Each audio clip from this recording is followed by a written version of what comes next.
ओम शांति। आज 16 जून 2023 है। आज हम जानेंगे यथार्थ स्वराज्य अधिकारी के बारे में। कौन है स्वराज्य अधिकारी और कैसे बन सकते हैं स्वराज्य अधिकारी। सुनते हैं आज का स्लोगन। अपने मन बुद्धि संस्कारों पर संपूर्ण राज्य करने वाले ही स्वराज्य अधिकारी है। बाबा कहते हैं वर्तमान संगम युग में जो स्वराज्य अधिकारी बनते हैं वही भविष्य के विश्व राज्य अधिकारी प्राप्त कर पाते हैं। तो इसीलिए इस संगम समय पर हमें स्वराज्य अधिकारी बनना होगा। स्वराज्य अधिकारीपन का यथार्थ टाइटल हमें प्राप्त करना होगा। तो स्वराज्य अधिकारी बनना किसको कहा जाता है, इसका अर्थ क्या है?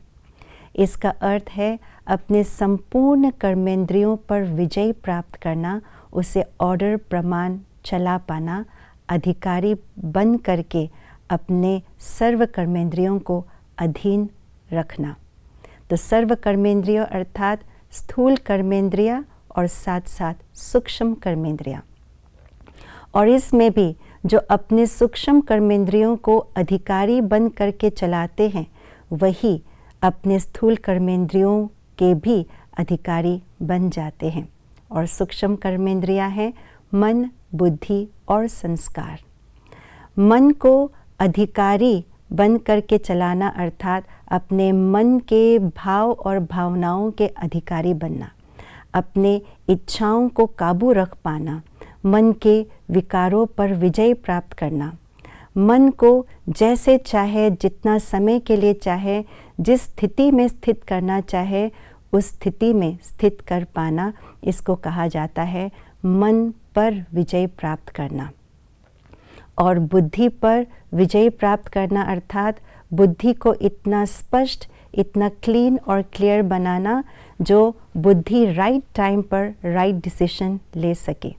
और संस्कारों पर विजय प्राप्त करना अर्थात जिस प्रकार हमारे ईश्वरीय संस्कार, हम उस संस्कार के द्वारा एक दूसरे के संबंध संपर्क में आते हैं, ऐसे ही दैवी संस्कार भी हमारे अंदर से प्रत्यक्ष हो। कोई भी पुराने संस्कार प्ले ना हो, इमर्ज ना हो, इसको कहा जाता है संस्कारों पर विजय प्राप्त करना। जब मन बुद्धि संस्कारों पर संपूर्ण रीति से हम स्वराज्य अधिकारी बन जाते हैं तभी हम विश्व राज्य अधिकारी के भविष्य के अधिकारी बन जाते हैं।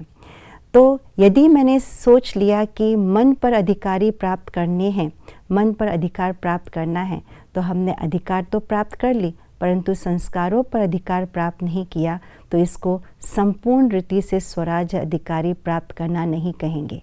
यथार्थ स्वराज्य अधिकारी उसको कहा जाता है जो पूरी तरह से मन, बुद्धि और संस्कारों पर विजय प्राप्त करे और उसके अधिकारी बने। ओम शांति।